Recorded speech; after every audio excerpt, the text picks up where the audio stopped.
या प्रकरणातील फिर्याद ज्या महिलेने दाखल केलेली आहे तिचा पती हा सुशील कराड यांची विविध वस्तूंचे उत्पादनं वितरित करणारी जी फर्म आहे सानिया एंटरप्राइजेस व त्यांच्या पत्नीची फर्म तन्वी एंटरप्राइजेस, या एंटरप्राइजेसमध्ये मॅनेजर या पदावर कामास होता। तो त्या पदावर कामास असताना त्याने सन 2020-21 या आर्थिक वर्षामध्ये सन 2021-22 व सन 2022-23 या आर्थिक वर्षांमध्ये ज्या व्यापाऱ्यांना माल दिलेला आहे त्या व्यापाऱ्यांकडून जी वसुली करायची आहे ती वसुली फर्मच्या खात्यावर न घेता ती परस्परपणे स्वतःच्या बँक खात्यावर त्याने घेतलेली होती, तसेच यातील फिर्यादीच्यासुद्धा बँक खात्यावर घेतलेली होती। त्यामुळे प्रथमतः जेव्हा ही बाब सुशील कराड यांच्या लक्षात आली त्याने त्याला बोलून विचारलं, त्यावेळी तो म्हणाला की मी तात्पुरत्या सोयीसाठी केलेलं आहे, यापुढे असं करणार नाही। त्यामुळे त्याच्यावर विश्वास ठेवून तो विषय तसाच पुढे चालू राहिला।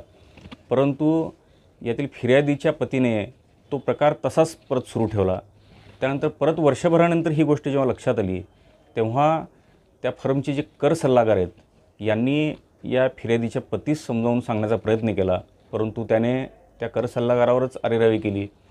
परंतु जेव्हा 3 वर्षाच्या ऑडिटनंतर ही बाब जेव्हा लक्षात आली की खूप मोठी रक्कम ही परस्पर दुसरीकडे वळती झालेली आहे, तेव्हा या फिर्यादीच्या पतीस जेव्हा सुशील कराडांनी बोलून विचारलं व त्याला सांगितलं की तुझे सगळे बँक स्टेटमेंट आणून दे, ते आपण खात्री करून घेऊ आणि समोर बसून बोलू या विषयावर, तेव्हापासून या फिर्यादीचा पती व फिर्यादी हे दोघे बीड शहरातून गायब झाले।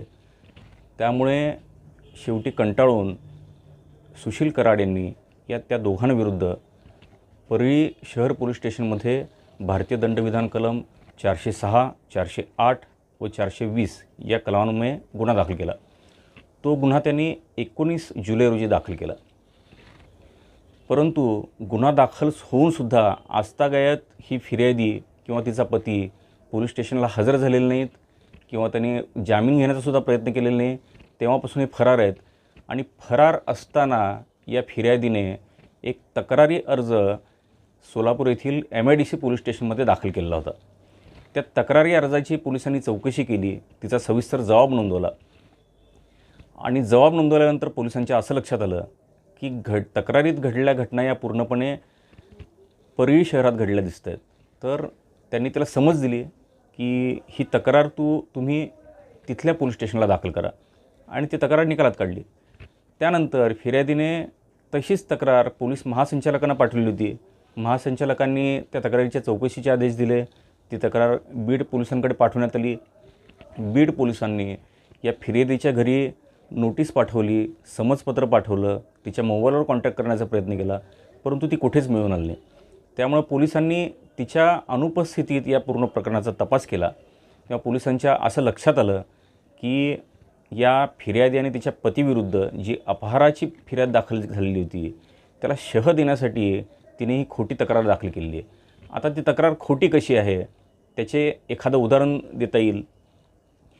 तिने 5 मे आणि 7 मे अशा 2 तारखांच्या घटना सांगितल्या आहेत आणि दोन्ही तारखांना सुशील कराड यांनी तिच्या डोक्याला पिस्तूल लावलं आणि तिला धमकी दिली असं नमूद केलेलं आहे। प्रत्यक्षात पाहायला गेलं किंवा पोलीस तपासात असं निष्पन्न झालेलं आहे की 4 एप्रिलपासून ते 9 जूनपर्यंत लोकसभा निवडणुकीच्या आचारसंहितेमुळे सुशील कराड यांचं पिस्तूल पोलीस स्टेशनला जमा होतं। जेव्हा त्यांच्याकडे पिस्तूलच नव्हतं आणि ते पोलीस स्टेशनलाच जमा होतं त्यामुळे त्या पिस्तुलाच्या आधारे त्यांनी धमकी देण्याचा प्रश्नच उद्भवत नाही। अशी एक खोटी तक्रार तयार करण्यात आली आहे। ती खाजगी फिर्याद आहे। त्याने त्या खाजगी फिर्यादीमध्ये पोलिसांमध्ये गुन्हा नोंद करावा अशी मागणी केलेली आहे नाही असं त्या तपासातून दिसून येतं। बीड पोलिसांनी तपास पूर्ण करून यामध्ये कुठलाही गुन्हा घडलेला नाही असा अहवाल दिलेला आहे। त्यामुळे या दिलेल्या खाजगी फिर्यादीमध्ये ही तितकासा विश्वासार्ह नाही आहे, ती कायदेशीर नाही आहे। याबाबत सोमवारी युक्तिवाद होणार आहे आणि आम्ही कायदेशीर मुद्दे जे आहेत ते न्यायालयासमोर मांडणार आहोत। या फिर्यादीमध्ये वाल्मिक कराडांचा सुद्धा उल्लेख आलेला आहे, परंतु वाल्मिक कराड यांच्याबद्दल ही फिर्यादी काय म्हणते तर याबाबत तिने वाल्मिक कराडांना सांगितलं तेव्हा वाल्मिक कराडांनी तिला म्हणाले की बेटा तू काळजी करू नकोस, तू शांत राहा, आपण पाहून घेऊ, विषय संपू। अशा पद्धतीने ते फिर्यादीच्या मागे राहिलेले आहेत। त्यामुळे या प्रकरणात वाल्मिक कराडांची भूमिका ही फिर्यादीला मदत करणारी राहिली. याबाबत सोमवारी अंतिम युक्तिवाद होईल आणि त्यानंतर न्यायालय आदेश पारित करेल.